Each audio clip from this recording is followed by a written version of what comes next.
slide terakhir ini adalah pembahasan bagaimana suatu paradigma berpikir ya, bagaimana suatu pendekatan dalam implementasi negara kesejahteraan dalam teori, kalau nggak salah ini artinya Feldstein ya,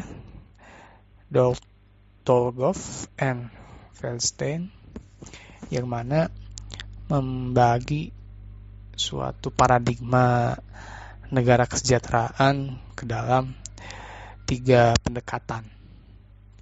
Artinya upaya pemerintah dalam mewujudkan negara kesejahteraan ini bisa ke dalam 3 bentuk wujud ya, apa yang dilakukan oleh pemerintah. Pertama adalah paradigma residual, yaitu suatu sistem kesejahteraan yang dikembangkan menjadi jalan terakhir gitu. Kalau dari bahasa residu itu kan berarti sisa-sisa ya. Artinya pemerintah itu menjalankan tugasnya dalam membangun negara kesejahteraan itu ketika masyarakat atau rakyat tidak mendapatkan lagi cara dari dari masyarakatnya ya. Jadi ketika rakyat ini hidup kan dia mendapatkan sesuatu dari sekitarnya ya, dari keluarganya, dari lingkungannya, dan skup yang paling besar adalah dari pemerintah.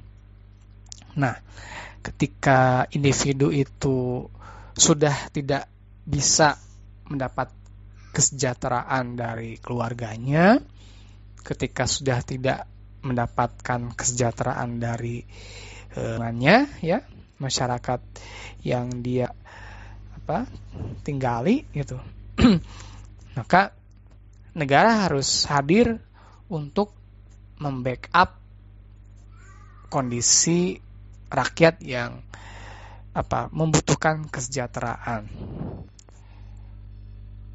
Artinya memang tidak akan terlalu besar ya, tidak akan terlalu banyak hal yang didapatkan oleh rakyat, karena ini bersifat residu gitu ya, bersifat sisa-sisa dari rakyat yang tidak terurus ya, tidak mendapatkan kesejahteraan dari ruang lingkup yang terdekat dia. Karena apa? Karena setiap insan manusia itu kan hidup dalam skup yang terkecil adalah keluarga ya. Lalu skup selanjutnya adalah masyarakat, dan skup terakhir adalah negara. Nah, ketika ada individu yang dia tidak terurus oleh keluarga, tidak terurus oleh masyarakat, nah inilah sisa-sisa atau yang menjadi residu yang harus yang diasuh ya, harus diurus pemerintah melalui berbagai macam bantuan maupun kebijakan-kebijakan. Agar agar bisa mendapatkan hak untuk mendapatkan kesejahteraan. Maka program seperti misalkan bantuan sosial ya, bansos, misalkan subsidi BBM atau subsidi listrik, lalu misalkan Kartu Indonesia Pintar misalkan, itu juga kan program-program pemerintah yang diberikan kepada masyarakat ketika mereka sudah tidak bisa lagi mendapatkan hak kesejahteraan dari lingkup keluarga, ya, kalau keluarganya mungkin di bawah ekonomi yang standar gitu ya, maka masyarakatnya pun mungkin tidak bisa membantu. Nah, pemerintah harus hadir untuk menjamin residu-residu ini jangan sampai mungkin akan terlantar gitu. Ya, itulah pentingnya paradigma atau pendekatan residual dalam konsep negara kesejahteraan. Paradigma yang kedua adalah pendekatan institusional. Artinya bagaimana pemenuhan kesejahteraan itu bersifat institusi. Ketika dalam pemahaman paradigma residual itu yang bertugas memenuhi kesejahteraan adalah dari skup yang terdekat, ya, yaitu adalah keluarga, maka paradigma institusional ini memandang bahwa negara harus bekerja sama dengan pihak swasta, ya, pihak ketiga, suatu organisasi yang bisa memenuhi kesejahteraan rakyatnya. Karena negara memandang tugas mensejahterakan rakyat itu sangat berat, ya. Tidak bisa dilakukan hanya sebatas mengandalkan pemerintah. Keterbatasan aparatur, keterbatasan anggaran itu menjadi sebab pemerintah menggandeng pihak ketiga, ya, atau pihak swasta untuk turut mensejahterakan rakyatnya. Tentu ada feedback, ada timbal balik yang didapatkan, keuntungan yang diterima oleh lembaga atau institusi ini, ya, sebagai mitra pemerintah dalam mensejahterakan rakyatnya. Karena kita ketahui bersama bahwa macam pemenuhan kesejahteraan konsep residual itu memandangkan keluarga adalah peranan sentral dalam mensejahterakan rakyat. Ketika bagaimana pemenuhan kebutuhan dasar, ya, kebutuhan primer, kebutuhan sekunder, itu adalah tugas utama keluarga. Bagaimana ketika keluarga sudah tidak mampu lagi untuk memenuhinya, nah, baru pemerintah akan hadir, ya, di garda terbelakang gitu, ya. Nah, itulah yang membedakan antara institusional dengan residual, ya. Ini menjadi sangat kontradiktif sekali. Karena apa? Karena di masyarakat sekarang justru banyak lembaga-lembaga atau organisasi yang bisa menggantikan fungsi keluarga gitu dalam mensejahterakan rakyatnya. Seperti misalkan dalam hal mengasuh, ya, dalam hal mendidik, dalam hal mengajar agama misalkan. Banyak lembaga-lembaga sekolah swasta, ya, ataupun lembaga-lembaga kursus ataupun lembaga-lembaga pengasuhan yang menggantikan fungsi dari keluarga, ya, peran sentral keluarga.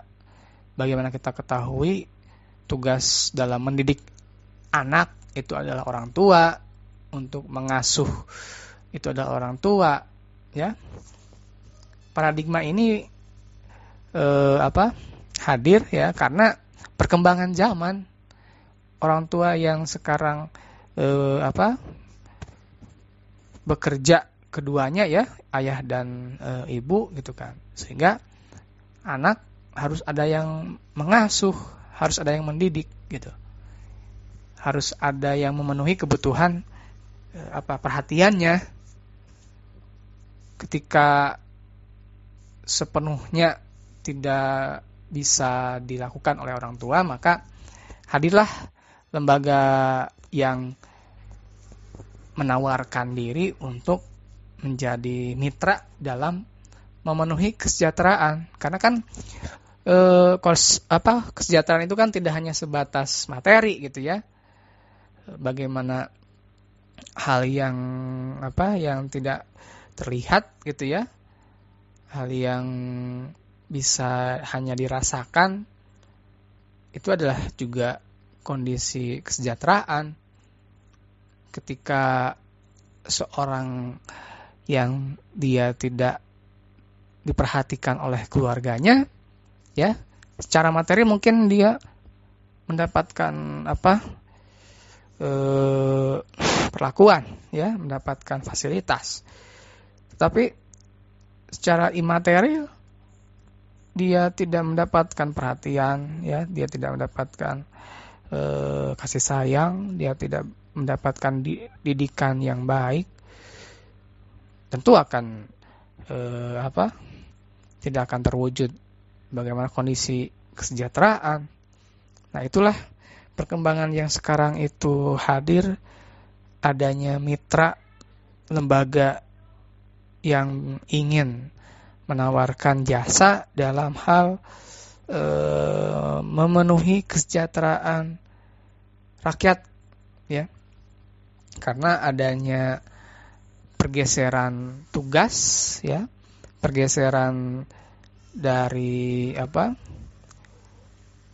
kewajiban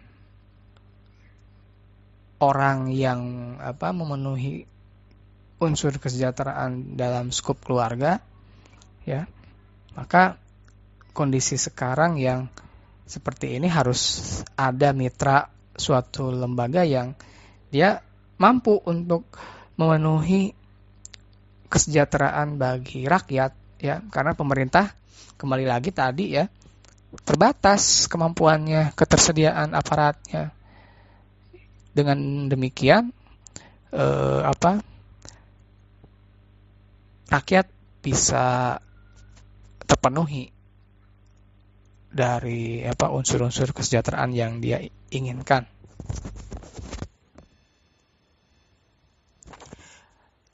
Paradigma terakhir adalah pendekatan developmental, ya, atau pendekatan pengembangan. Ini hadir karena adanya pertentangan antara paradigma residual dengan paradigma institusional.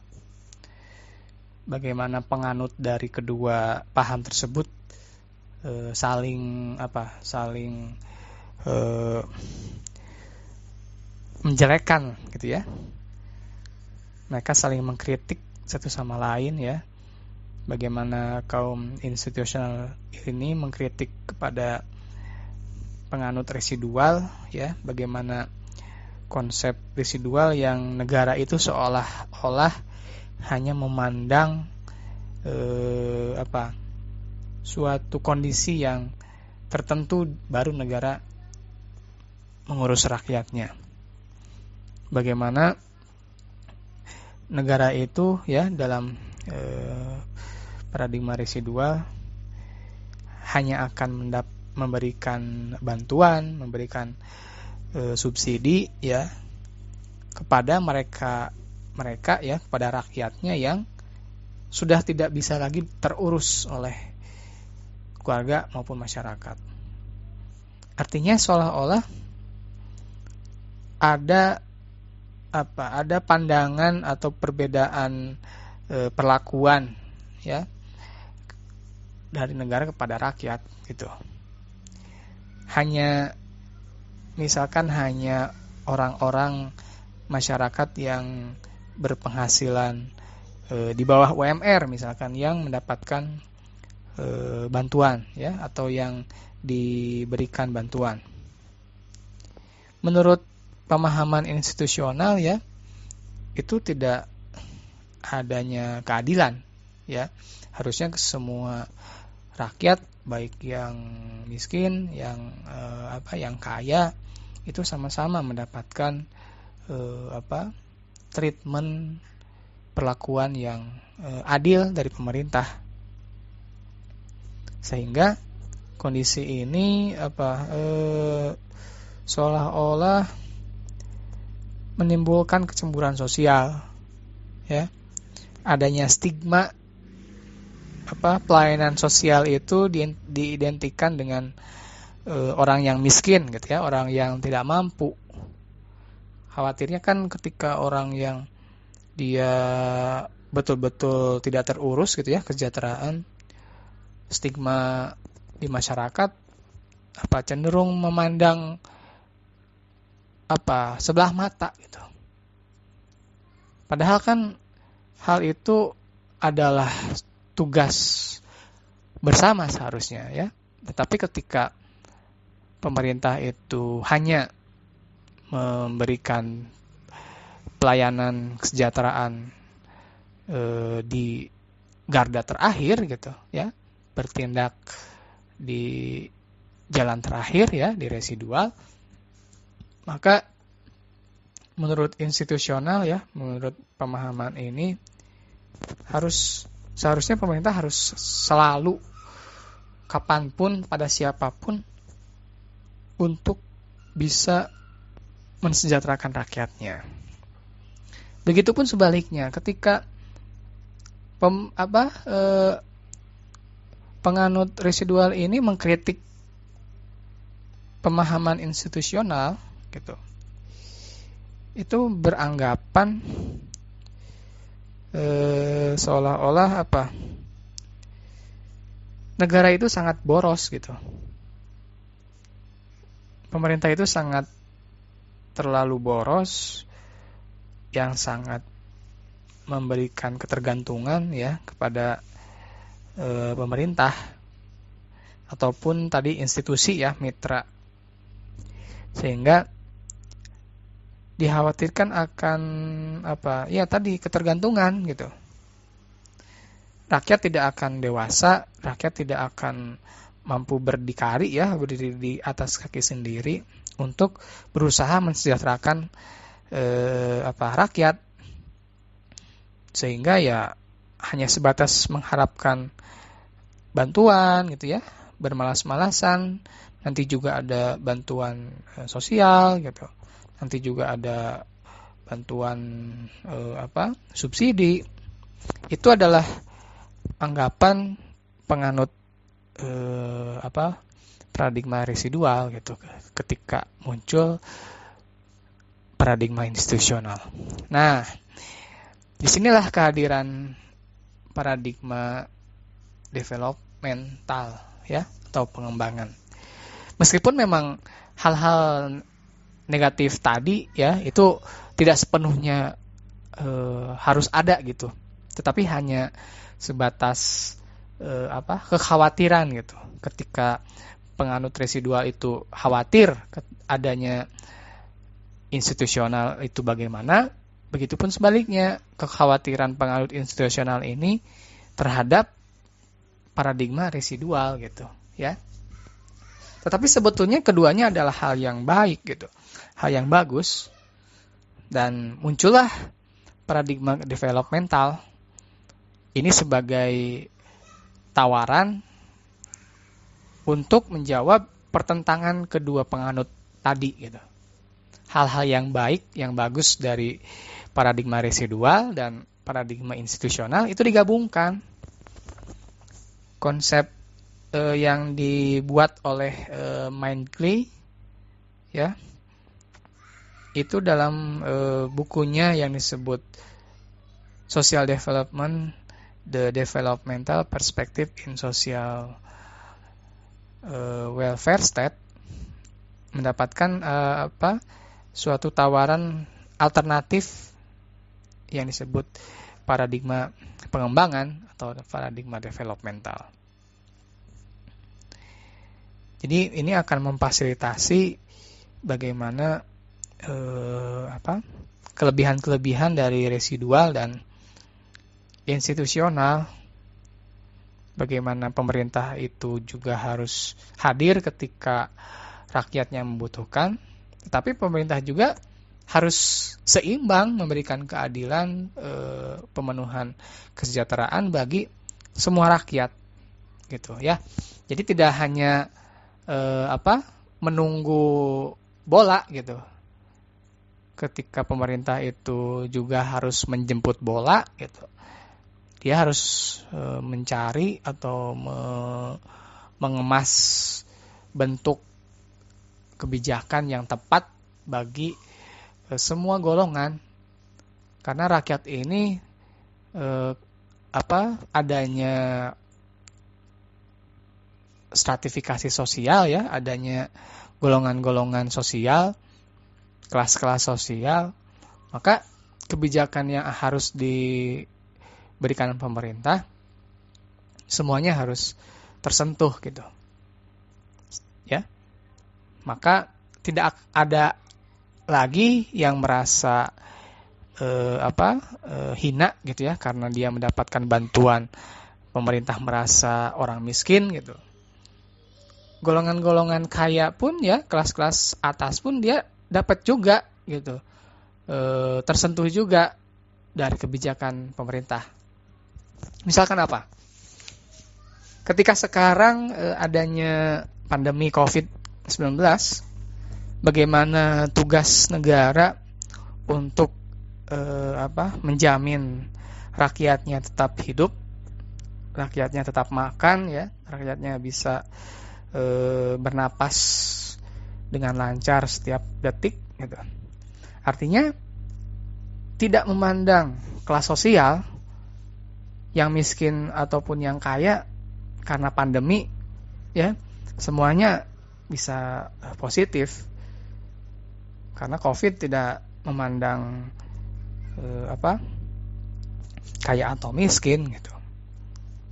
Virus Covid ya melihat siapapun yang tidak menjaga protokol kesehatan ya, tidak pakai masker, mencuci tangan, menjauhi kerumunan, maka pemerintah itu harus memberikan suatu kebijakan untuk menjamin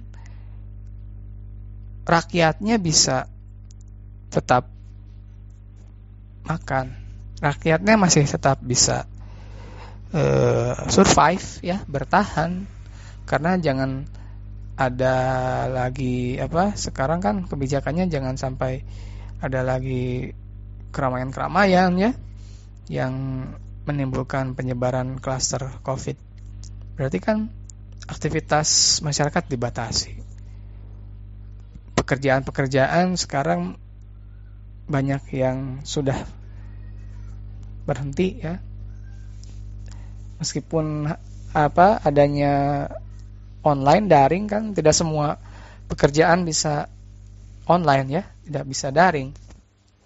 Bagaimana orang harus jual beli barang, bagaimana orang harus bekerja membangun rumah misalkan, kan harus dia lakukan sendiri ya, secara langsung.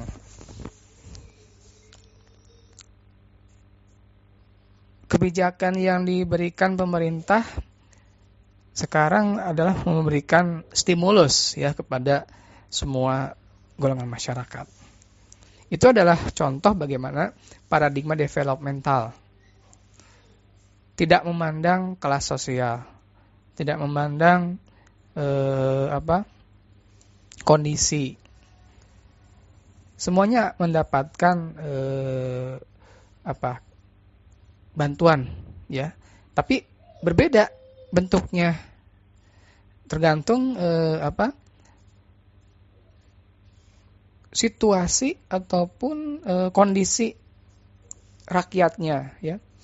Kalau kita golongkan kan ada pekerjaan-pekerjaan ataupun kondisi masyarakat yang dia membutuhkan bantuan langsung secara tunai ya, berupa uang cash.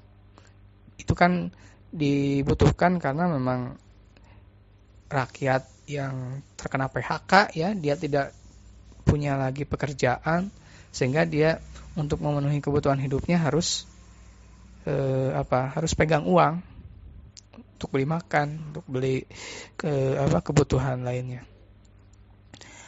Tetapi ada juga golongan-golongan atas ya, yang sebetulnya dia sudah mampu ya, sudah punya tabungan, punya cadangan keuangan.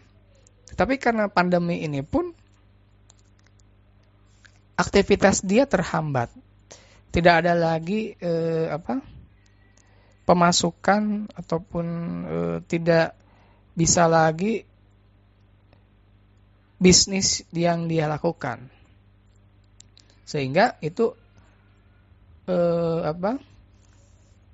khawatir nantinya kalau tidak dibantu bisnisnya akan tutup. Ya, karena bisnisnya tutup, berapa ribu karyawan yang tidak akan bisa bekerja lagi. Sehingga pemerintah memberikan stimulus atau bantuan, bukan berupa bantuan tunai. Misalkan adanya bantuan keringanan pembayaran pajak ya.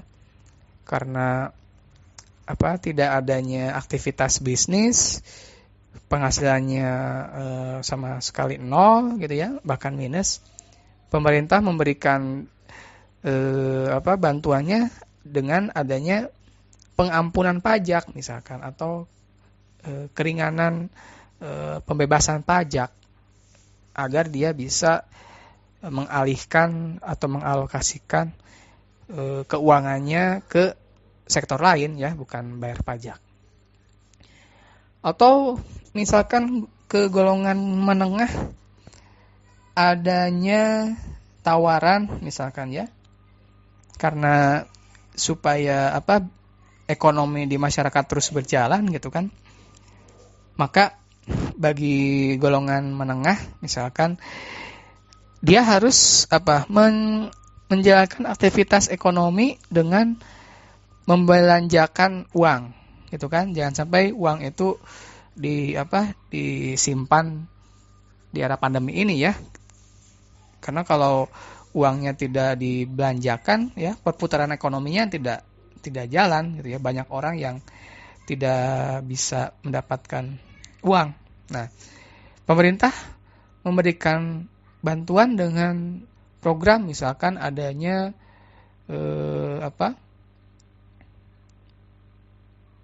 pembebasan pajak kendaraan mobil ya. Dengan begitu harga mobil menjadi turun, sehingga rakyat yang mampu ya, yang masih punya uang, dia bisa beli mobil. Atau kredit perumahan yang DP-nya misalkan 0% ataupun potongan subsidi berapa persen ya, 50%, sehingga tergiur ya menjadi tawaran yang baik untuk investasi. Artinya program ini adalah sebagai bantuan dari pemerintah, namun wujudnya berbeda-beda gitu.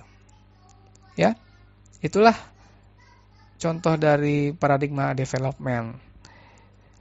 Tidak memandang kelas sosial, ya, tidak memandang waktu yang tepat, ya, tidak lagi di garda terbelakang gitu pemerintah itu. Tapi dia harus menjadi inisiatif kapanpun pemerintah bisa hadir gitu. Jangan menunggu rakyat tidak terurus oleh keluarga dan masyarakat baru pemerintah hadir. Tapi ketika ada momen yang tepat, pemerintah itu bisa hadir ya untuk membantu mensejahterakan rakyatnya, maka konsep paradigma development ini menjawab keraguan dari penganut paham institusional gitu. Ya, tidak lagi harus menunggu rakyat yang tidak terurus gitu. Dan begitu pula keraguan penganut residual ketika golongan institusional itu khawatir golongan-golongan tertentu saja yang dapat bantuan gitu ya, sehingga masyarakat atau rakyat cenderung dimalaskan gitu ya.